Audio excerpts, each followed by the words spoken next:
bonjour à tous. En ce mois de décembre, nous nous remémorons un événement très spécial.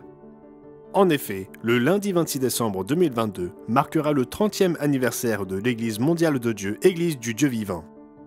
La continuation de l'Église de Dieu, fondée par Jésus-Christ, en l'an 31 de notre ère.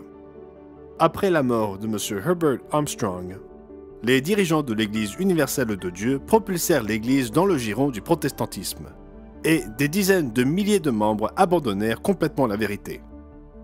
Mais Jésus promit que les portes du séjour des morts ne prévaudraient point contre son Église, et il tint parole.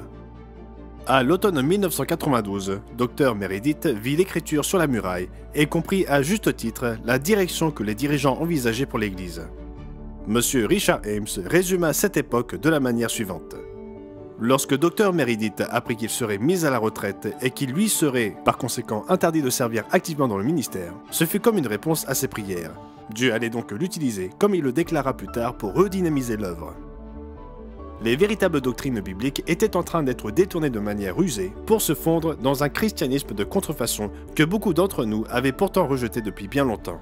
Il fonda donc l'Église mondiale de Dieu pour prêcher de nouveau l'évangile du royaume de Dieu à venir et annoncer tout le conseil de Dieu tel que prescrit dans Actes 20 et au verset 27. Il est bon de se rappeler que Dr Meredith ne fonda pas l'Église mondiale de Dieu simplement pour que les fidèles ministres et membres s'y rassemblent. Il le fit, comme le rappela M. Ames, pour redynamiser l'œuvre. Il est significatif de constater que Dr Meredith passa à la radio quelques semaines à peine après l'inauguration de l'Église mondiale. Cela fut consigné dans l'édition du journal de mars-avril 1996 des Nouvelles de l'Église mondiale. À la page 18, il est mentionné ceci. L'Église mondiale de Dieu diffusait à nouveau l'Évangile à la radio, mais aussi par l'intermédiaire d'audiocassettes et de vidéocassettes, en plus de la littérature, quelques semaines seulement après l'inauguration officielle de l'Église mondiale lors du premier sabbat de janvier 1993. Une histoire détaillée de l'Église de Dieu mondiale, du Dieu vivant, est disponible dans un ouvrage publié uniquement en anglais par l'Église du Dieu vivant, intitulé L'incroyable histoire de la véritable Église de Dieu. Rédigé par un membre, Ivor Fletcher. Dans cet ouvrage, M. Fletcher, à la page 281, déclarait ce qui suit. Le journal des nouvelles de l'Église mondiale de mars 1993 faisait état d'une spectaculaire croissance. Le nombre de membres avoisinait les 300 répartis dans 13 nouvelles congrégations. 6 stations de radio diffusaient déjà l'émission radiophonique du Monde de demain. 3 nouveaux sites de fête étaient en cours de projection. Dieu bénit les efforts de Dr Meredith et sa détermination envers l'œuvre, ainsi que son retour à la télévision en 1995. L'édition de mars-avril 1996 du journal des nouvelles de l'Église mondiale résumait ainsi ses premières années. En un peu plus de 3 ans, l'Église s'est développée pour atteindre une assistance hebdomadaire aux assemblées du sabbat de 6 858 personnes, 37 012 abonnés à la revue du Monde de demain, et une émission télévisée diffusée sur 9 chaînes commerciales et 34 chaînes publiques ou sur les réseaux câblés. Dr Meredith était déterminé à accomplir l'œuvre.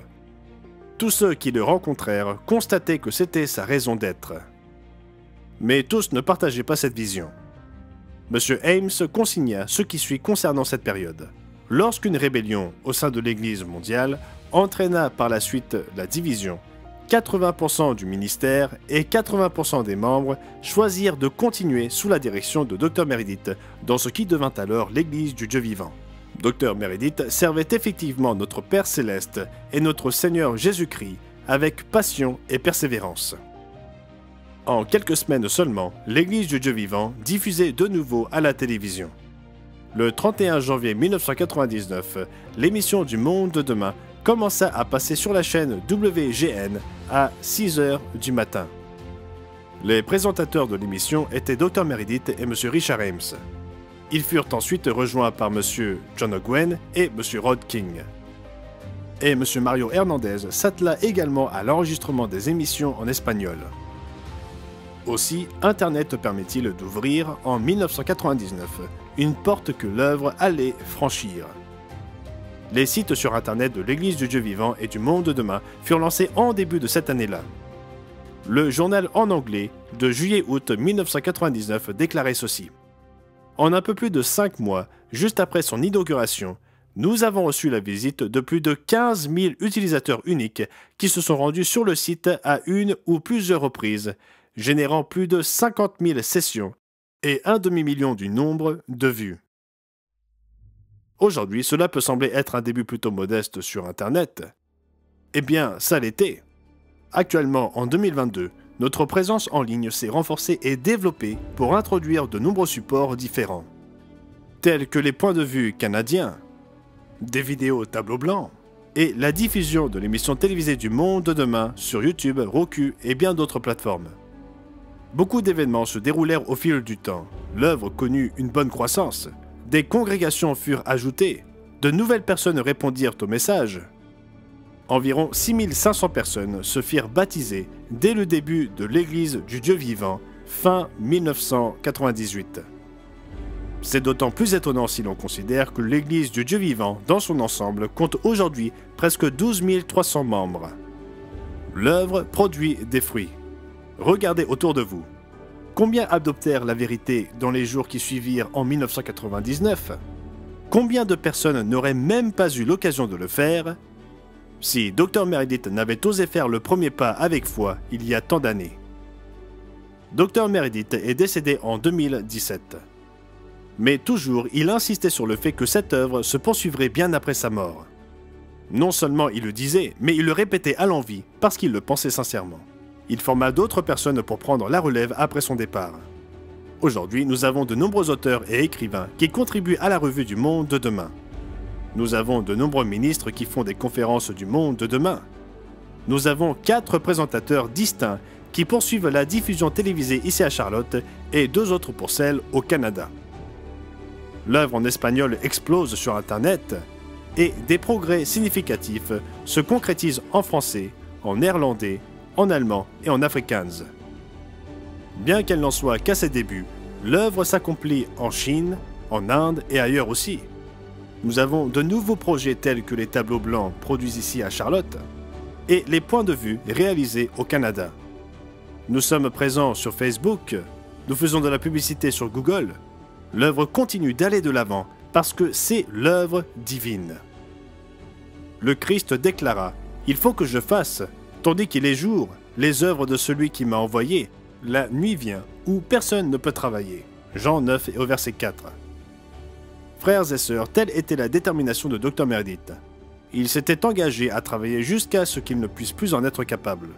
Et comme beaucoup d'entre nous le savent, son fils James Meredith disait souvent que son père souhaitait, pour ainsi dire, mourir à la tâche. Et c'est ce qu'il fit. Il vint travailler au bureau jusqu'au moment où cela ne lui fut plus possible. En février 2017, il tomba malade et resta alité chez lui, où il décéda en mai de la même année. Les émissions télévisées et les sermons de Dr Meredith font partie d'un témoignage durable.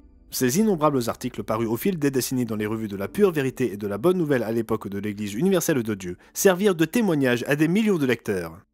Et aujourd'hui, 19 de nos 35 brochures continuent de témoigner la vérité grâce à l'efficacité de ses écrits. Dr Meredith servit pendant plus de 64 ans en tant que fidèle évangéliste jusqu'à son décès le 18 mai 2017. À cette époque-là, je fis part aux membres des commentaires suivants au sujet du témoignage légué par son exemple. La foi de Dr Meredith encouragea tant de personnes au fil des années. Certainement pour ceux d'entre nous qui se trouvaient à l'Ambassadeur College, il nous fit prendre un bon départ avec un solide enseignement des évangiles et du livre des Actes. Il dispensa également un cours magistral sur les épîtres de Paul. Mais le véritable témoignage de Dr Meredith portait sur le fait qu'il mettait en pratique ce qu'il enseignait. Certes, il n'était pas parfait, personne ne l'est, mais il pratiquait ce qu'il nous enseignait. Il continua à le faire ainsi en restant fixé à cet enseignement dès le départ. Je pense que beaucoup d'entre nous, dans le ministère, ont tant de raisons de lui en être reconnaissants. Si nous sommes animés d'une telle foi, c'est parce qu'il nous l'inculqua. Bien sûr, c'était Dieu qui œuvrait en lui. Et Dr Meredith nous enseigna que ce n'est pas notre foi, mais celle de Jésus-Christ qui agit en nous. L'énergie qu'il dégageait et la persévérance dont il faisait preuve constituer un exemple pour nous tous. Et pour ma part, je vais certainement y repenser à maintes reprises pendant le temps qu'il me reste à vivre. Quelle que soit sa durée, parce qu'il fut toujours ancré à la vérité sans jamais en dévier. Beaucoup de ministres, lorsque l'apostasie s'est installée dans l'Église universelle, s'éloignèrent peu à peu de la voie ici et là. Je me souviens d'être arrivé dans l'Église mondiale de Dieu en réalisant combien de choses avaient été perdues dans notre ancienne association. Non pas que nous étions tous en train de prêcher l'hérésie, mais nous avions perdu de vue certaines des vérités essentielles. Dr Meredith était là, solide comme un roc, pour nous ramener à la vérité dont nous avions tant besoin. Frères et sœurs, c'est ma détermination de continuer l'œuvre que Dieu fit à travers M. Armstrong et Dr Meredith. Je suis bien sûr mortel, mais je suis confiant que nous avons plusieurs hommes plus jeunes qui partagent cette même vision et qui pourront me succéder. Nous sommes ici pour accomplir l'œuvre jusqu'à la fin de cette ère, car Dieu nous transmettra ses capacités à le faire. Je vous remercie donc de votre loyauté et de votre détermination envers cette même œuvre. Merci de vos prières pour moi et mon épouse Carole, pour Monsieur et Madame Ames, pour tous nos dirigeants et aussi les uns à l'égard des autres. Alors que nous célébrons 30 ans de travail en commun, soyons reconnaissants pour le courageux et dynamique leadership que Dieu nous démontra par l'exemple de Dr Meredith.